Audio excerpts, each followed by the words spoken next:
这是一部评分高达 9.6 的长寿推理神剧，从1989年开播到现在，一共拍摄了整整13季70多集，并且它每一季的评分都在 9.2 以上。这到底是一部怎样的剧呢？竟然能获得如此高的口碑和收视率。好了，影片开始。今天给大家带来的是大侦探波洛的第一季第一集《处子惊魂》。波洛是一个在当地有着小有名气的私家侦探。这天，他收到了一份不起眼的委托，替人寻找失踪的厨娘。富家太太李德夫人通过报纸上的信息找到大侦探波洛，想让其帮忙寻找自己家失踪的厨子。李德夫人表示，2天前他家的厨娘阿姨突然离奇失踪了，到现在都没有找到。说完，傲慢的波洛当场就拒绝了李德夫人的委托，因为这种小的可怜的案子，他根本就不屑一顾。刚准备送客，突然间，李德夫人嘲讽道：“报纸上说你是一个聪明过人的侦探，难道说你是拿钱让他们这么写的吗？”此话一出，瞬间大侦探波洛的自尊心就遭受到了沉重的打击。为了证明自己的能力，他违心的接下了这起案件。可谁都没想到，这起看似平常的失踪案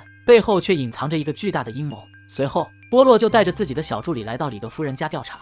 此前，李德夫人家一共住着5个人，除了李德夫人本人和失踪的厨娘之外，其余3人分别是李德的丈夫老白、女仆小妮子和男租客森哥。首先，波洛向李德夫人了解了一下基本情况。厨娘是在周3离奇失踪的。起初，李德还以为是厨娘家突然出了什么事才不辞而别，可今早他却派人来拿行李箱。紧接着，李德还说，厨娘是一个很靠谱的人，上一份工作他干了10多年，最后主人去世了，他才来到我这边干了2年多，他根本就不会做出这种不告而别的事情，并且2人没有发生过任何矛盾。说完，画面一转，来到了李德夫人家。进门之前，波洛对着助理说道：“千万别让贾普探长知道我接手了这种小案，不然会被他嘲笑一辈子。”随后，波洛找到了女仆小妮子。据小妮子所说，她和厨娘每个星期各有1天的休息时间，厨娘每周3休息，小妮子是在每周4。2天前，也就是周3的上午，厨娘像往常一样出门，直到深夜都没有回家。后来到了周4这天是小妮子休息的时间，小妮子回了一趟老家，李德夫人出门逛街，李德的丈夫则前往公司上班，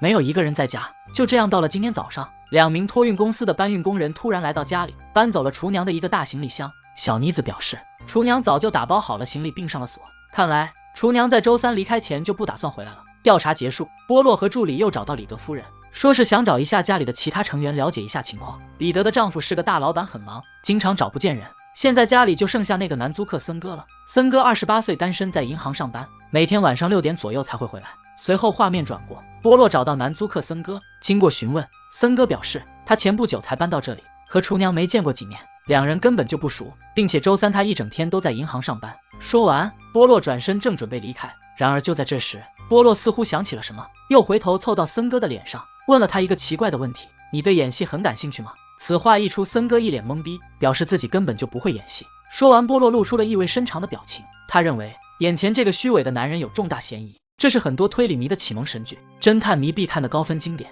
如果你没有看过，那么现在绝对不能错过。调查结束，大侦探波洛仔细分析了一下案情。失踪的厨娘年过50旬，既没有美色也没有任何财产，那么她就不可能是遭到绑架或者谋杀。可她为什么会突然离奇失踪呢？现在只要找到厨娘，那么一切的问题都能解开。为此，大侦探波洛想了这样一个办法，他让自己的秘书柠檬小姐在报纸上刊登了一则寻人启事，谎称厨娘的远房二大爷给他留了一笔遗产，让他赶紧过来领取。做完这一切之后，波洛又独自来到森哥上班的地点，找到银行经理进行询问。经理声称，本周3森哥一整天都在银行上班，直到晚上6点才下班离开。然而呢，他周4却请了1天病假。正说着，贾普探长也来到了这家银行。原来周4那天，这家银行也发生了一起离奇失踪案。失踪的人是银行男职员小山，跟小山一起失踪的还有一张9万英镑的不记名债券。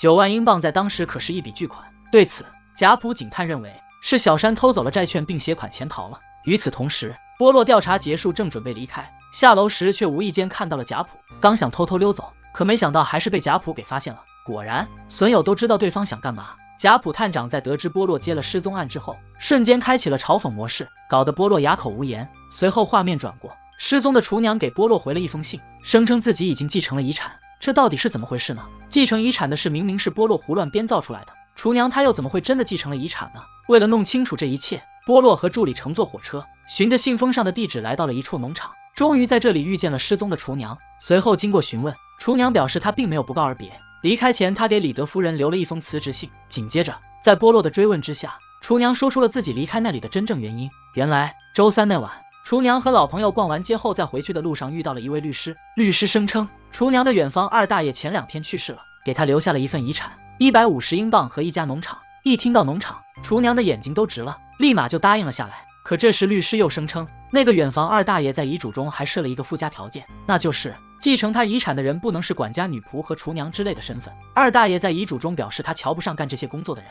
律师说完，厨娘有些心灰意冷，刚想离开，这时律师又给他出了一个主意。律师让厨娘赶紧写一封辞职信，并将辞职信上的日期改成上周的时间，这样一来，法院就会认定在遗嘱生效之前，厨娘已经辞职，早就没有了厨娘之类的身份，这样就符合了二大爷的继承要求。说完，厨娘立马照做，写好了辞职信，并连夜赶去了那座农场，算是成功继承了遗产。离开前，厨娘将辞职信拿给律师，让他务必转交给李德夫人。紧接着，厨娘还让律师去李德夫人家帮忙打包自己的衣服行李，然后邮寄到农场这边来。然而令人奇怪的是，厨娘昨天收到了邮寄过来的行李，并没有用自己的大行李箱装着，而是用几张报纸包着就送过来了。说完，波洛似乎明白了所有的一切，没想到这起厨娘失踪案的背后竟然隐藏着一起真正的谋杀。现在波洛已经知道了凶手是谁。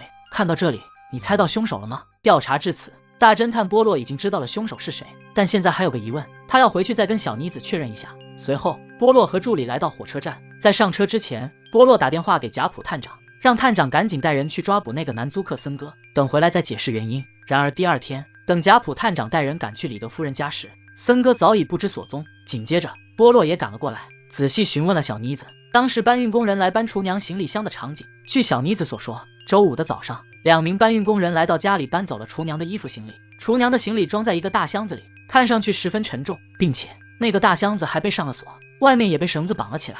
接着小妮子还说，当时她看到了那个大箱子上贴着一个邮签，上面写着邮寄到火车站托运保管处。说完，波洛赶忙带着助理又返回火车站，在托运保管处找到了负责人。经过询问后发现，那个大箱子昨天刚被邮寄出去了，邮寄者是一位留着大胡子的男人。据负责人所说，大胡子男将那个箱子邮寄到了隔壁城市。接着负责人还声称，那个大胡子男好像要离开这座城市前往玻利维亚，因为他看到大胡子男的包里有一捆外币，那些外币上印有玻利维亚的字样。调查结束，波洛立马返回工作室，查询了一下从这边到玻利维亚的交通信息，发现近期只有一辆通往玻利维亚的客船，而且就在今晚出发。时间紧迫，波洛带着助理匆忙找到贾普探长，向其说出了自己的推理。波洛声称，他第一次见到南租客森哥时，曾问过对方一个奇怪的问题：你对演戏很感兴趣吗？波洛之所以这么问，是因为他发现森哥的鬓角处有胶水残留的痕迹，那明明就是贴假胡须留下的。可森哥却说他根本就不会演戏，因此波洛认为事情的真相是这样：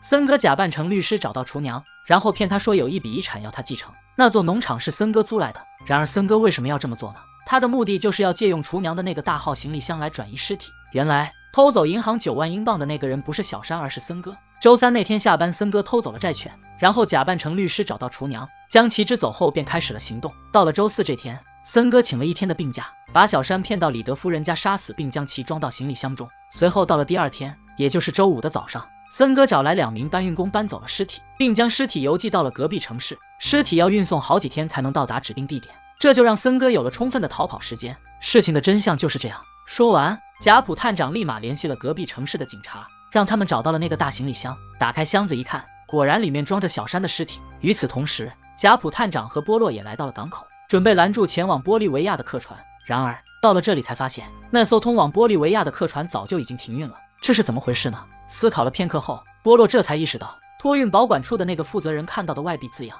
根本就不是什么玻利维亚，而是玻利瓦尔。这2个英文单词看上去很相似，玻利瓦尔是委内瑞拉的主要货币单位，看来森哥想要去的地方就是委内瑞拉。随后3人又来到另外一艘通往委内瑞拉的客船，终于在这里找到了正要登船逃跑的森哥。就这样，森哥被警方逮捕，案件也就到此结束了。这部《厨子惊魂》是大侦探波洛的第1案，经历了此案，波洛也意识到了以后不能小瞧任何一起案件。他以此案作为教训，时刻提醒着自己要保持警觉，最终成为了一名杰出的大侦探。好了，本期视频到此结束，喜欢大侦探波洛的点个赞吧，咱们下期再见，拜拜。